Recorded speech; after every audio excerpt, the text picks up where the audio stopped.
Chris Radlinski is standing by at 7:30 a.m. over there in Northern England, and he's on the line. The bloke who's just had the year of all years. How are you, CEO? Hey, thanks for having me on, guys. I'm pretty good. I've never been compared to Bevan French like that before. So Bevan French can do things on a rugby field that I could never do. Put it that way. You're the CEO of a team, Chris Radlinski. You win the World Club Challenge, you win the Challenge Cup, you win the Minor Premiership, and now you got the Super League title. I mean, that is just some unbelievable year for a bloke like yourself who. Your hairs stand up a little bit here. You only ever played for Wigan when it came to club level. You were born in Wigan, and to be able to be in that seat that you are, it's quite an achievement, mate, something you must be very, very proud of. Yeah, look, it's the game and the club have been very, very good to me. And it's a precious seat. There's no doubt about that. But it's a great privilege for me. All I ever wanted to do as a kid was to play one game for Wigan, and I went on to do that on a number of occasions. But to do what I do now and work with a champion team and a champion club, it's a great privilege and one I do not take for granted. I'm a pretty lucky guy. And one of those wins this year, of course, is at Wembley.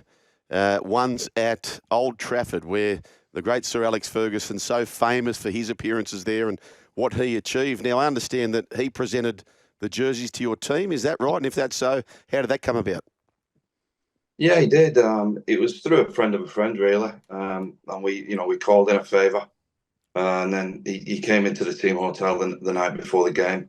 Around about 7 o'clock. And he spent about 10 or 15 minutes with the players. And he didn't speak about winning. He spoke about not losing. Right. He remembers more about his losses than he does about his wins. And he just kind of explained to the lads what an opportunity they had with history on the line, the opportunity to win all four. So he presented 16 of the jerseys, and the 17th, which was the last one, was Bevan French. And Bevan didn't know, but we'd flown over his brother and his uncle to present.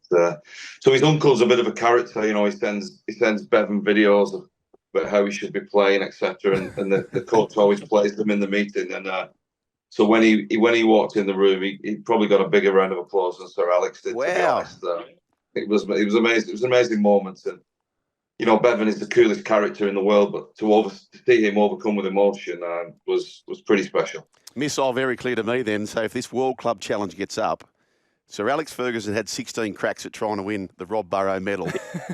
Bevan's uncle had one crack, one from one, and he won it. He's who you need. Get him on the payroll, I tell you. Is Bevan French the best player in the Super League right now? I believe so. He didn't win the Man of Steel this year. He had a period on the sidelines with an injury.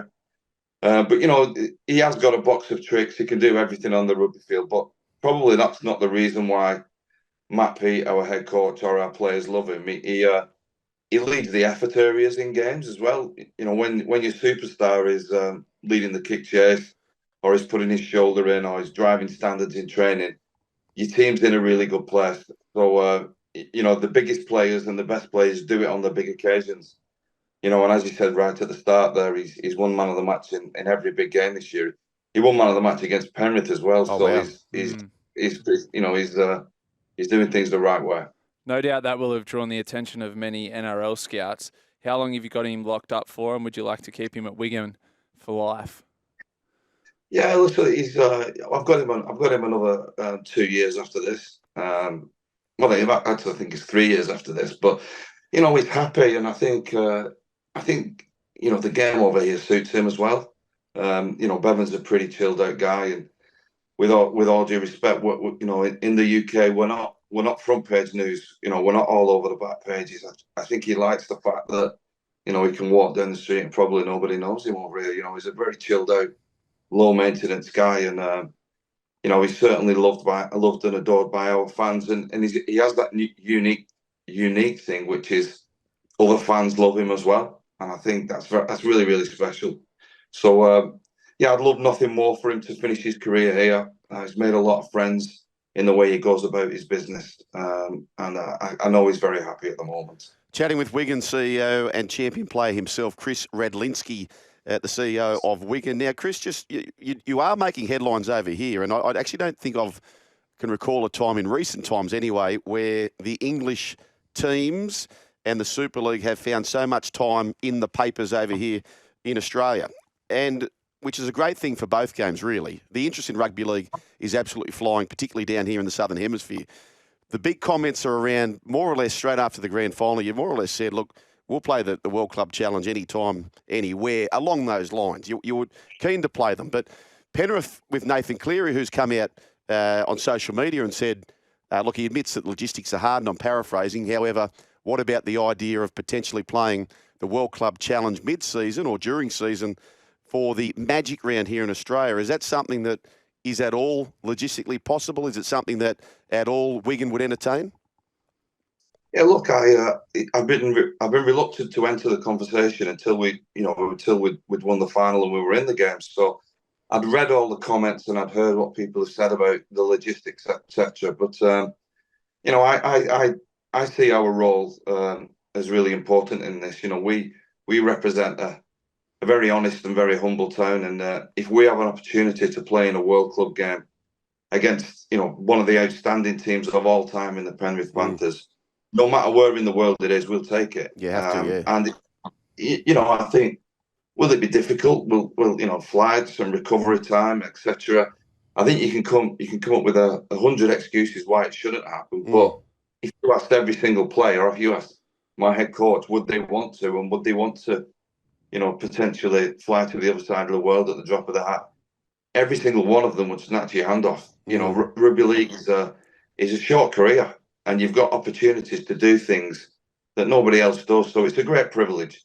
Of course, it'll be tiring, and of course, it'll be logistics. But bloody hell, they put a man on the moon. If we can't go to Australia and play rugby, or play in America, or what have you, we'll do whatever it takes to get another crack. Yeah, don't watch that movie with Scarlett Johansson, because you'll have question marks as to whether they did put a man on the moon. No, but I get your point there, Chris. I was just thinking, as soon as I said that, the conspiracy theories out there are going to be all over. Can I ask you this, Chris? I love that answer, by the way. I think every rugby league person on the planet would love that answer that you just gave everyone in rugby league right then.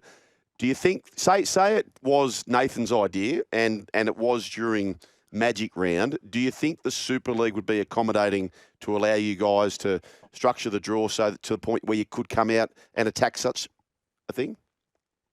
I think they would, yeah. The Super League has to be fair to the competition over here. There's no doubt about that. But I also think that, to have the Super League represented on the world stage and have the eyes of the world watching it is what they want anyway, isn't it? I'm not saying we're doing their job for them, but I think they would be daft not to support it. I'm no doubt we'll talk about Vegas in a moment, but they certainly helped with that, and for that very reason, the fact that we would forfeit a home game to go and raise the profile of Super League in Las Vegas. I think they would be supportive. There's been a lot of chat over in Australia about the NRL potentially purchasing Super League. How would the clubs feel about that? At this moment in time, we've just read the rumours like everybody else. I'm not sure what that would look like. Clearly, the game over there is absolutely flying at the minute, and we all see that.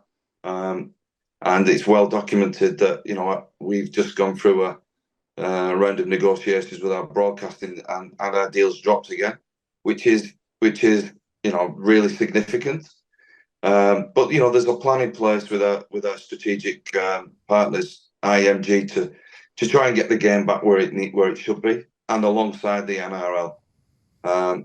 It's a challenge at this moment in time, and I'm not going to lie. When I see, watched the grand final last week, and it was just an extravaganza for the eyes. And we just seem a long way from that at this moment in time, where there is a desire from people to get there, and hopefully we will. I think again I'll mention Las Vegas. Being part of that big dance is something that's really important to us, and we'll get eyes on our club and the Super League, because it's a really great product. I don't know if you watched the playoff series this year, but right until the end, the top six was there were so many permutations, and then to get in, and we had record crowds in the playoffs and then into the grand final, which was nearly a sellout. So we have to build on this momentum now, guys. Yeah. I don't mind saying that we sit there quite envious of the position that you're in, but there's a strong desire from people to work hard to get us there. What's the interest in Vegas from the locals travelling over there? Do you think it's something that it is going to be a nice little boost for your game? Yeah, look, listen, we got 5,000 coming at this moment in time. Yep. And that was within the first probably four days or so. People just jumping on. I know many more people around town who have not yet booked to get on the trip. And I think when I spoke to the NRL about it at the time, I didn't particularly have to twist their arm. They were really happy for us to be part of the concept. I love it. I think they understand the power of the brand of Wigan and Warrington and what they'll bring to the occasion. But also, I think from a product point of view, there'll be some exciting talent on show on that day. We've already mentioned Bevan French and Jay Field, but George Williams has just done an outstanding season over here for Warrington, and Paul Vaughan's playing some of his best footy. So there's some opportunities there for our players to light up that stage as well. So it's a great boost for us, and I believe it's great for the NRL also. Have you been to Vegas before? I went on my stag do 20 years ago. don't ask me any questions about it. What's the British version of Las Vegas? We have the Gold Coast here in Australia, which has drawn similarities. Have you guys got a version? I would like to say probably Blackpool, but you'll be underwhelmed if you went there. Well, Chris, but no, I think I think the Las Vegas has seen some crazy things, but it's never seen 5,000 Wiganers on the strip. So that'll be it's got its hands full that day. I think the addition of the English teams and two big clubs like yourselves, walking down the strip, seeing the blue and yellow of Warrington, the red and white of the Wigan side, and married in with the Australian sides. I think it's massive for both our codes, or both codes in particular. I can't wait for that. It's going to be absolutely massive. I've got one more for you. Nathan Cleary, there's been a few rumours that maybe he might like to go across and spend some more time with his girlfriend over there in the UK. Would you be willing to have a dip at signing Nathan Cleary? You know what? And I would probably be the only club in the world that says, he might not get into our team. And I mean that really respectfully, because I love him as a player and I love him as a person. And, him just making comments like that is a real shot in the arm for our sport. But at the minute, obviously, I've got Bevan at number 6, and I've got, a guy at number 7 called Harry Smith, who had an outstanding grand final. He really did. And, we've got him long term, and I believe that he is the future number 7 there. But, to have Nathan at the game and to hear him making them comments, and I think that he was, he witnessed the game and he was at Old Trafford. I think he would have been really impressed by what he saw also. So I absolutely love him. I love that his relationship with his father and what he's doing there. But I just don't think he'd get in our team, and that's probably a headline, right? Yeah, they're writing it up now, Chris. You're on it again. Keep the Super League in the headlines. If not Nathan, then Chris. If you could have a crack at signing one player from the NRL right now, who would be top of the wish list? I've loved watching Galen at Newcastle this year. I think Herbie Farmer's had an outstanding year in the centre out there. I think to see a young British lad doing so well out there has been fantastic. What's the kid who won the man of the match in the grand final? What's he called? Liam Martin. Oh mate, he's the rugby player. He's the rugby player's rugby player. You can imagine he'll be the one you want to have a pint with after every game, because he'll go out at whatever he does, I reckon. I'll leave you with this one. Here's many texts coming in. Chris Radlinski, CEO of the Wigan Warriors, from 184. It says, "I think I've fallen in love with Wigan all over again. This interview was amazing. Great honesty with Chris. Let's do more Super League players, etc." So there's lots coming through. Final question, Chris. What's your solution to making this happen, the World Club Challenge? What do you think is the ideal and most logistical friendly way to get this game to happen? Well, I've no doubt that there's a lot of work being done behind the scenes on both clubs, both competitions fixture list at this moment in time. That probably started happening many months ago. We'd always planned Vegas with the date in mind, which was the week before, and we'd had conversations with the NRL on that. So for them to change came as a surprise to us, but nothing we can do about that. However, if it means that we need to go to Magic Round, we'd 100% do it. I went to Magic Round a couple of years ago in Brisbane, and I really loved the fact that there was loads of merchandise with every club's badge on, and it was a real festival, and everybody stayed for every minute of every game, and I had a hell of a time there. And I think to add to that occasion and put a World Club Challenge game on, I think it would be really wonderful. And particularly for next year, you got the year that you achieved, the Panthers, what they've achieved, and from our point of view, with an odd number currently in the draw, no NRL team misses out on Magic Round. So it does solve a few problems. Chris Radlinski, just please tease us with what the day looks like. You have just won and capped off a remarkable year from a town, as I said, you grew up here with, you achieved everything yourself as a player. Surely there's a cheeky lunch somewhere with the board or the players, or how does today look like? I think it's funny. You get success, and it's always okay. What next? Yeah. We've got an opportunity here with 4 trophies, so I've got to take these trophies to every single school in Wigan and ignite the flame of kids in the town, because this is what happens when you do things like this. Yeah.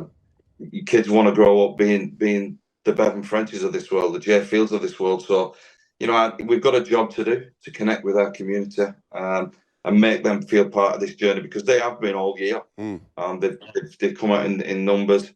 So it's maximising it. It's what happens next. And it's trying to get this bloody World Club on. That's a priority.